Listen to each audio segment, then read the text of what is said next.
Startup is a new concept and also a very high potential concept in developing countries. What it takes to take an idea to the market at profit is subsidy to cover loss-making revenue good enough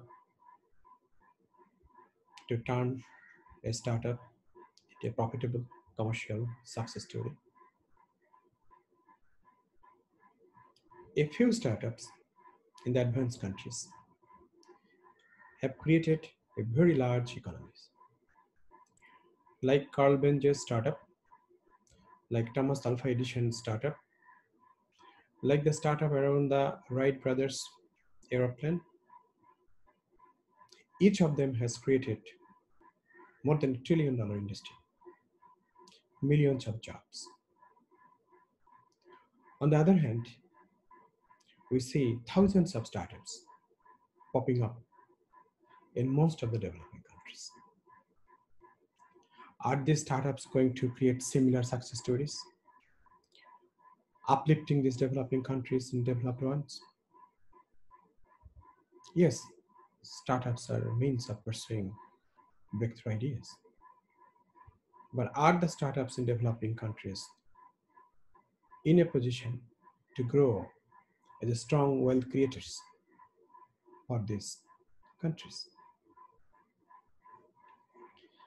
Let's look into some remarkable success stories, starting from Carl Benz's automobile to Steve Jobs' Apple. Irrespective of the greatness of each of those ideas, each of them, whether Sony, whether Intel, whether Xerox, whether Microsoft, whether Apple, or Carl Benz's automobile company, started producing loss-making revenue from the initial idea. Because initial idea emerges in primitive form, there was very low willingness to pay for the product which emerges at the beginning among a very small group of customers. And still it is valid today. It doesn't matter whether someone is in autonomous vehicle idea, or someone is in a face recognition idea, or someone is in e-commerce idea, or someone is in ride sharing idea. Like the past, each idea emerges in producing loss-making revenue. So what is the option of turning this loss-making revenue into profit? Or what is the option of sustaining this loss-making revenue? One of the options which is being pursued by startups in developing countries is to offer subsidy to practice predatory pricing so that competitors will disappear. Eventually, predatory pricing practicing firm will emerge as a monopoly, and then the monopoly will set the terms of reaching to profit. And that is the reason nowadays startups require millions of dollars, basically endless flow of money, to flush out their competitors, to monopolize the market, to turn their idea into profitable business. But is it the approach what those remarkable startups like Intel, Microsoft, or Apple pursued, or Xerox pursued? Answer is no. Yes, they needed money to cover initial loss-making operation, but where was their focus? Their focus was not to practice predatory pricing, to monopolize the market, to kill the competitors. They focused on science and technology research, in producing ideas to complement the initial idea, whether that was a photocopier machine, whether that was an integrated circuit, whether that was a personal computer, or whether that was a digital camera, or whether that was an automobile or light bulb. And they use this flow of ideas to make the success a better version and lower the cost. As a result, product kept growing better, And also it required less resources to produce.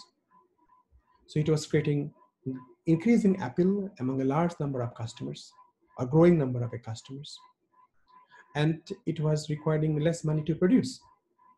That means they focused on producing ideas from the flow of knowledge created by the scientific research in making their ideas to grow to offer increasingly better option or better substitute at decreasing cost. And that eventually reached to a profitable situation. And that eventually became a better substitute to existing products. And that created large business opportunity, profitable firms, and large new industry. But in contrary to that, startups in developing countries, which are basically popping up around the deployment of large wireless network and high penetration of smartphone and mobile internet, is focusing on predatory pricing, asking for endless flow of money in creating monopolistic market opportunity. This does not appear to be a solution to succeed with startup. So it appears that startups in developing countries should focus on more knowledge, ideas, to improve their great ideas, to succeed to offer better quality substitutes to existing products at lower cost. So eventually it becomes a disruptive force because of its merit of offering better solution at a lower cost, not because it succeeds to monopolize the market by practicing predatory pricing. Startups should take lessons from the past. The future is not completely different from the past. It is not exactly completely new economy. It is not a completely new world. And we have many failure stories now, starting from high rate of failure of startups to mega failure of SoftBank's investment in Uber, in WeWork, and many other places.